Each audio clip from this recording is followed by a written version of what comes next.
The New York Giants are once again victorious. The record now 5-1 with a win today against the Ravens, and we keep on moving up. I would say the rankings of the biggest wins of the season. It was the Bears, then the following week we're in London. It's the Packers, then the following week a bigger and a better offense. It's the Ravens. We are now 5-1, Alex. 24-20 win. Kayvon Thibodeau's first sack comes at the best point possible this season. Brian Daboll, Wink Martindale, we talked about in our little recap video before we recorded this recap episode. They are the reasons. You have to start with them before you go to the players that this team is where they are right now at this point in the schedule. And yeah, I don't know what else to say besides, like, if we got that win against the Cowboys, there's no better place that the team could be in than they are right now. When it comes to momentum, when it comes to attitude in the locker room, all-time high. Feeling as a Giants fan, feeling as a Giants player, I'm sure, as well. We're going to get into all of it, but Alex, first of all, how are you after this electric and fun afternoon of football we watched during the 1 o'clock hour? I am pumped, man. I know, it doesn't sound like that because I was screaming at my TV, but I am so happy. This Giants team is exceeding, I think, all of our expectations. Anyone who said the Giants are going to be 5-1, by week, what week are we at? By the end of week 6, they need to be, tested, figured out, like, what the hell happened to them. Were they, rigging the games? Did they get knowledge? Like, who knows? But no one predicted this. And Brian Daboll, Mike Kafka, Wink Martindale, Joe Shane, in part, obviously, he's not on the field coaching, but all these guys coming together and turning this pretty subpar roster into a 5-1 team.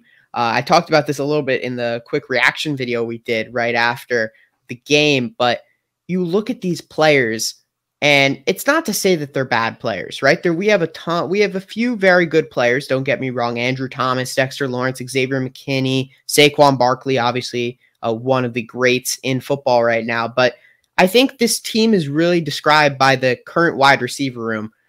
You look at players like Marcus Johnson, who is just elevated from the practice squad, kind of a guy, he's had a good career in the NFL, but kind of in and out of different teams, never really stuck to one place, never really stuck on a roster, been elevated a couple times and has made a couple of big catches. Maybe he's not putting up 100-yard games, but he is catching those big 3rd and long passes that Daniel Jones is dishing out. Darius Slayton, a guy who everyone was writing off, at this point in his career after his,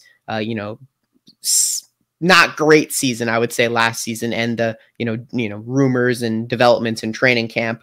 And then you guy like Richie James, who's never really been considered a wide receiver. Who's more considered a punt returner, kick returner type guy. Similarly to a player on the Ravens, Devin Duvernay, who's now kind of getting his shot at playing the wide receiver role completely. But, he's another guy who's a great example. David Sills, the guy who's been bouncing, not really bouncing around, but just staying stuck on the Giants practice squad for the past few years. He finally gets his chance under this new regime, and he's making big plays as well. 4th rounder in terms of your shifting to tight ends now. Tanner Hudson, a guy that most people have never heard of. Chris Myrack, who had that 1 touchdown last season. And then obviously Daniel Bellinger, a 4th round pick, a huge impact, getting a touchdown in this one.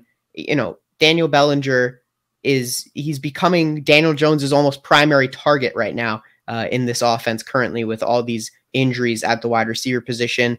I think the wide receiver, the pass catchers in this team really signify the bigger team as a whole. It's this gritty group, kind of written off, but they're able to put it together with solid coaching, very good coaching. Josh yelled at me on the reaction video when I said only good coaching. With great coaching, great play calling, and obviously a defense as well that is really coming up to play despite some of its huge gaping holes, right? This team, this defense, you look at linebacker with Tay Crowder, Jalen Smith, who was just signed from the practice squad. He was a free agent for a while. You look at CB2, Fabian Moreau, a guy who was never really deemed a starter in the NFL. He was just starting last season on that abysmal Falcons team. And then, those are two huge roles on a defense, and this defense is able to continue rolling. And no Leonard Williams for a couple weeks. Obviously, he made his return. But this team is all about not the individuals, it's collective. And the coaching has really just gotten the best out of every single player. And the Giants getting earning their 5th win today in week 6 of football. The Giants in their entirety of last season ended with 4 wins. So crazy. The Giants of 2022 have already surpassed the Giants of 2021 in wins in week 6. It's unbelievable. And it's great, to say the least. I guess since you already talked about Daniel Bellinger, I have to give credit to myself saying that he was my player to watch in Friday's podcast. Was he? I don't remember now. Yeah, I'm sure you picked him. Oh, yeah, you did. All right, nice. Oh, wait, I got a good one too, actually, for my player. I picked a good player, so I'm happy. All right, continue. Okay, who'd you pick? You have to. Julian Love got the interception, obviously. So both of us got a W on that. Yeah, that's great. Daniel Bellinger leading. I know. That's great. Okay, cool. Anyway, Daniel Bellinger, like Alex said, led the team in receiving yards today with 38 on 5 catches, 7.6 yards per catch, and 1 touchdown. Obviously, that crucial touchdown, which there were 3 Giants wide receivers, and then the tight end Daniel Bellinger going to the left side of the end zone, which confused the Baltimore Ravens defense, leading to Bellinger being able to jump up and catch that ball. Alex, you already mentioned it, but he came up with a few crucial plays, not just that one. He also got one first down, I remember, on a 3rd down in the 3rd quarter. That was also helpful to that drive. And I guess we can just go through the stats now because we're at that point. Daniel Jones today had a pretty good performance. Again, keeping up his average to good season. 19 for 27 with 173 yards, 6.5 yards per pass, about 2 touchdowns, no interceptions on the day. He didn't run the ball much, though. Only 6 carries for 6 yards, and that was barely anything compared to what we've seen Daniel Jones beforehand, especially, too, last week, I believe, in the Packers game. He was rushing the ball as well. Not consistently, but he did rush the ball a couple of times. I know he's I hope he's still not coming off that injury from a couple of weeks ago. I think he's fully 100% at this point, besides now the injured bloody hand from last week. The scab was reopened early in the 1st quarter. But besides that, I don't think the lower body injury that he had earlier, what was it, a leg injury? Ankle, yeah. Ankle injury is back to haunt him. So maybe it was just the playbook for this week. Moving on. I mean, he did attempt a couple of runs. It's just they weren't very successful. Some of them were blown up right away. So I think that was part of it. A lot of read option as well, where it was kind of like he handed off to Saquon instead, or Matt Breida, or whoever was at the running back position at that time. Yeah, moving on to Saquon Barkley with 22 carries for 83 yards, almost 4 yards a carry. He also had that touchdown where he leaped into nobody in the end zone, was completely uncovered there. Really had 2 touchdowns, if we're being honest, because at the end of the game, he could have walked right in, but made the smart play. So kudos to him. Sorry to all his fantasy owners, though.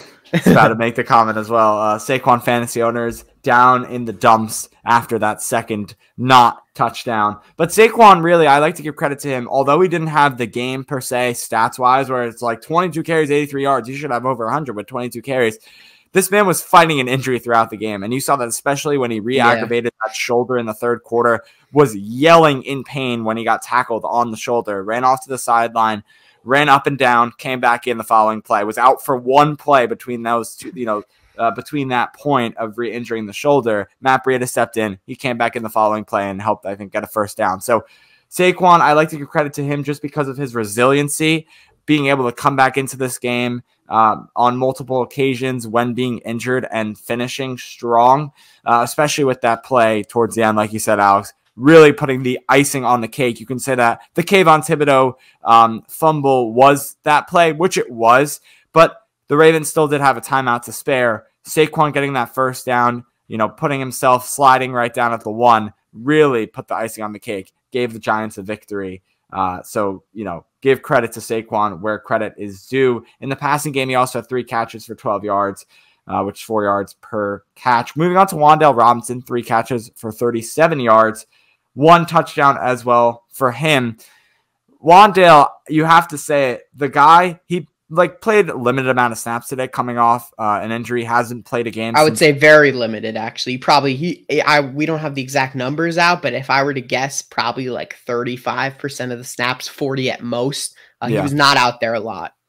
Maybe even less than that, Alex. But Wanda Robinson, don't write off the guy, because with the 3 catches he had, well, obviously one of them touchdown, but they were crucial plays, and 2 of them were 10-plus yard receptions, I want to say. Yeah, one of them was the third down conversion.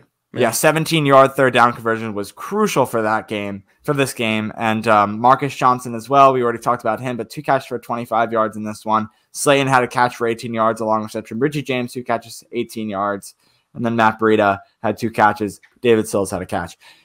With these guys out, with Kenny Golladay out, Kadarius Toney, they're nowhere to be found. It doesn't seem like it's affecting the wide receivers room. Because I guess not, yeah. Yeah, I mean, while, Kadarius Toney might be working on writing new songs for his album, and Kenny Golladay struggling with injury number who knows what in his career of not being on the field during practice or in games, these wide receivers are putting their head down and they're going to work. Darius Slayton, like you said, Alex, I'm sorry I'm reiterating his point already, but Alex mentioned how Darius Slayton was written off because of 3 catches he could have made last year. Yes, they were big catches for touchdowns. I understand that. But everyone had him not making the roster. Most people, at least, had him not making the roster. He makes the roster. He's really down in the depth chart. He gets a healthy scratch in week 1. What is going on with Darius Slayton? Even the coaches aren't valuing him. He makes 1 catch today. That 1 catch is a big play. These guys are going to work every day, and it's paying off in game, and that's what you love to see. Yeah. I mean, you look at a guy like Marcus Johnson. I keep going back to him, but every single catch, I feel like it's on third down. It's a third down conversion. Both his catches today were on third down conversions. They were both on third down. Both picked up the first down. Like, this guy is just there at the right moment, at the right time, and he seems to be, he's not like the best hands. He's not the quickest. He's very quick, but he's not the quickest, right? He doesn't have anything abnormal about him, but he just goes about his business like the rest of this Giants team does. And he makes plays and he gets catches. And that's really the most important thing. None of these guys, our leading receiver was a tight end who was picked in the 4th round with only 5 receptions for 38 yards. Our highest receiving total was 37 yards for Wanda Robinson. It's not like any of these guys are really, flashing, but it's, a combination, 37 yards here, then 25 yards for Marcus Johnson, 18 yards for Richie James, 18 yards for Darius Slayton, a couple of, 10, 15 yards for Saquon and Breida each. Like, that's where you start to get Daniel Jones is, he's throwing for 173 yards. Not great, but not terrible. And it's all these small pieces, that are leading to, the big plays. So we started off on offense. You ready to transition to the defense? Because we also do have a lot of points here. And we could start out with Dexter Lawrence. So I'm happy you're ready to transition to the defensive side. I might need to get a jersey of him, man. My God, if when he gets an extension, I'll do that. But so yeah, Sexy Dexy gets another sack in today's game, which now puts his total at 4. And I mentioned to Alex when we were preparing for the episode beforehand, I was looking at the schedule and the stats for him, and I was like, oh wow, Dexter Lawrence, his progression since the beginning of the season has come these last 3 weeks, or at least on stats-wise, sacks-wise, in the stat sheet. The last 3 weeks, he had 1 sack against the Bears, had 2 last week against the Packers, and now he has 1 against the Ravens. So the past 3 weeks, he's been cooking on defense. So credit to Dexter Lawrence here. He gets another one. I don't know. I forget how that drive happened. Did the Ravens go down and get points? I remember it was on, like, it was really close. I think it was field goal. Maybe. It was really close to their own end zone, though, when the sack was. Yeah. They were, like, within their own 10-yard line, and he got the sack on Lamar Jackson. But what I would say about Dexter Lawrence is you see the pattern of when that started. As soon as Leonard Williams went out with that injury, with that knee injury, Dexter Lawrence stepped up big time. He continued it even with Williams back today. Williams obviously not at 100% yet. You could tell that. But, Dexter Lawrence, the biggest shock for me, it's not that he was always great in the run game. He was always able to hold up the run, and beat his block. But what he's doing in terms of the passing game, Josh, check this for me last season, but I think last season, Dexter Lawrence could not have had more than like 3 sacks. Like, how he's pressuring the passer, even if he's not getting the sack, putting his hands in the air, getting in the QB's face, beating his man time and time again. He's really turning into one of these elite defensive lineman in the interior. He was always thought to be, even when Dave Gettleman drafted him back in 2019, he was always he's going to stuff the run. He can't really rush the passer. He's not going to get pressure from the inside. He's not Aaron Donald. He's not even Leonard Williams, who gets a lot of pressure from the inside. But Dexter Lawrence, man, he has completely changed his game over this offseason, and he's a wrecking ball now in that offensive backfield. So we talked about how the Giants have already beat their record of the 5 wins so far this season than they had last year. Dexter Lawrence is almost there, Alex. So he had 2.5 sacks last year, going to what you asked me to look up earlier a few seconds ago. He already has tied his his most amount of sacks in a season to that 2020 mark you said of 4. So he had 2.5 sacks in 2019, 4 sacks in 2020, 2.5 again last year, and now he's at 4. So with one more sack or even a half a sack, he already sets in 4 seasons his single season personal record of sacks in the season. Yeah, I mean, if you're an interior guy of his size, his impact in the run game, and you're getting 6 to 8 sacks a season, 20, 25 QB pressures, I mean, that's worth, it's worth more than this, but it's worth $1 million, man. It's worth many $1 million. And obviously that'll be seen in his contract if he continues this up. Yeah. Okay, so let's move on from one guy to another. Let's go to Fabian Moreau now. And we talked about a guy stepping up. Aaron Robinson injured. Fabian Moreau, he's a veteran. He comes in, and honestly, he's played pretty consistently, well. Maybe some passes happen here and there that, receivers get caught that are just overall better than him. That is because he's not quarterback 2 material on a depth chart on any other team. It's this Giants weak cornerback room at this moment, but he's stepping up to the challenge. And most times he's getting those pass deflections. He's making those plays. Today, he is second in the total amount of tackles by a Giants defensive player. Xavier McKinney in front of him had 9 total tackles, 5 solo. Fabian Moreau, 8 solo tackles, 8 total tackles. So all those tackles being solo, but second on the team defense-wise, and not defense-wise, but second on the team defensively tackles. Fabian Moreau just stepping up to the challenge, accepting his role while Aaron Robinson is injured behind Adoree Jackson, and he's getting the job done. So another guy I'd like to shout out here. Yeah, I mean, another player who's really stepping up to the plate. Like I mentioned, he started 16 games for that awful Falcons defense last season. But, you really want to compare your defense to them, who were, I can't even imagine. They must have been giving up like 35 points a game last season. But, this guy, he didn't start the season as the outside corner. Like you mentioned, Aaron Robinson with the appendix, and then he has another injury now, I believe. So it's tough to come in at the cornerback position, especially when you're thrown right in there, especially when you're in Wink Martindale's scheme where you're going to be playing man coverage 80% of the time, especially when you're playing against certain teams that have really great wide receivers. What I will note, right, one of the weaknesses of this defense is the depth at corner. And the teams we have faced in the past, few weeks, I guess, Bears, Packers, and Ravens now, neither of them really have that great of a receiving corps. So if you want to look at the pessimistic side of it, you could say that. I'm not going to go there, but I guess I did because I brought it up. But that's certainly something to consider. But Fabian Moreau, he's come up with big plays. He almost got that interception. Wish he hung on to that. But certainly another guy who's just kind of a filling in the gap type player, and he's really stepping up and making important plays. Yeah, well, Alex, remember, it was Aaron Robinson it was the appendix, like you mentioned. He came back against the Bears and immediately got injured in that game. That knee injury that is possibly season ending. Correct. We don't know yet. We could see a lot more of Fabian Moreau. And honestly, at this moment, when he's playing very well, it's not the worst thing that could happen. There could be very, very well, more awful injuries happening to the Giants team. I would say it like that. Let me clear that up. Let me clear that up before you go. There could be worse areas, more impactful injuries. Yeah, there could be more impactful injuries to less areas of depth on the Giants roster. What I'm just trying to say is Fabian Moreau is playing pretty well right now. So we have to see if Giants fans have to see more of him throughout the rest of the season. It's fine. It's okay. Anyway, let me stop with the stumbling. Alex, go ahead. Yeah, I was just gonna say, obviously, Aaron Robinson. This is kind of his, if you want to say it, rookie year at outside corner.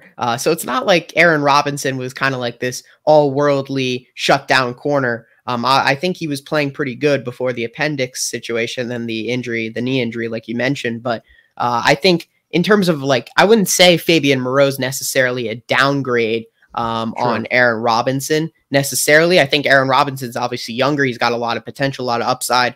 And we'll see what he does in the future. But I think as, a like-for-like replacement, I don't think it really, is a big downgrade or impact as maybe going from like a Dory Jackson to Fabian Moreau might have been for this Giants defense. I guess we'll hit on the Julian Love interception. We didn't talk about that. Lamar Jackson forced out of the pocket. It's third down. He throws it down the field, and Julian Love jumps up in the air, snatches it, almost brings it back for a pick six, but gets it to around the 10-yard line. And it was just great, great read from Julian Love and this defense holding up again on third down. I was so nervous that play, Alex, because it was a missed snap. So it was already a fumble. Lamar Jackson picks it up. He scrambles left. He's about to lose 30 yards if he gets tackled for a sack. And it really looks like Lamar Jackson is about to pull Lamar Jackson. Oh my God, I thought he was throw it down the field. They're going to get a first down. It's going to be a 40-yard gain after. It could have been a loss of 30. And Giants fans, hands on their head, are going to be like, what just happened? But luckily, 3 Giants, I think, all in that same place where Lamar Jackson threw it. Luckily, one of them came down with it, that being Julian Love, ran through it and got it into the red zone. Giants' first interception of the year. Correct. And credit to him. They were the only team going into this game, the only NFL team that did not have an interception to this point. But it wasn't that they weren't forcing turnovers because they had like a pretty good amount of fumbles. They just hadn't gotten their first interception. Second most in fumbles so far. I believe they had 8 going into this game. 9 now, obviously, with the fumble at the end. But well, now they're joint top with Denver. Thank you, Iron Eagle, for that stat. I think we stole it from him, but well, he came on the podcast, so then, shout out to him. But just random comments at this point. And then obviously Kayvon Thibodeau with the game-winning strip sack. And it was kind of like if Kayvon Thibodeau was going to have his first sack, it was going to have to be a big one. And you can't get bigger than a game-winning strip sack of Lamar Jackson. No one really, it's hard to grab Lamar Jackson, sack him in general, right? And then to get the ball loose, that's another thing. So really impressive from Thibodeau. Alex, he had him at least 3 times in this game. Kayvon Thibodeau, it was the freaking RPOs, man. It was 2 times. Lamar Jackson faked the handoff to J.K. Dobbins to his right. Kayvon Thibodeau was literally in the backfield both times, stopped running because he thought J.K. Dobbins was about to run right at him. Yeah. Lamar Jackson faked it both times to Dobbins, took off both times for a first down. So, Thibodeau was ready for that moment. He wanted it all game. You could tell. And both times in that RPO option when Lamar Jackson just took it off and ended up going for a first down after you thought it was going to be a loss of yards, he knew he wanted it and finally got Lamar Jackson down after almost being so close repeatedly. What I would say about that type of play, right? I'm not comparing him to any of these players, but that's what a player like Myles Garrett does at the end of the game. Obviously, he didn't do it today. The Browns got blown out, but that's the kind of play that Aaron Donald makes, TJ Watt makes, Joey Bosa makes, Nick Bosa makes, that these elite pass rushers make at the most critical points. Aaron Donald, you saw what he did in the Super Bowl last year.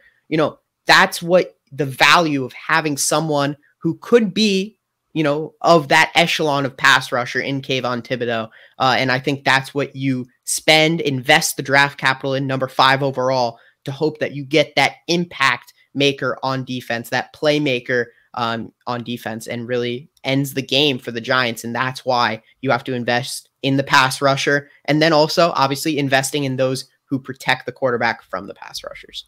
Yeah. And Alex, so we mentioned all of these positives, many, many, many, many positives in this game. We have to touch on the negatives. I know there was a couple people, I don't know if it was last podcast, but that someone said, why do you guys have to touch on?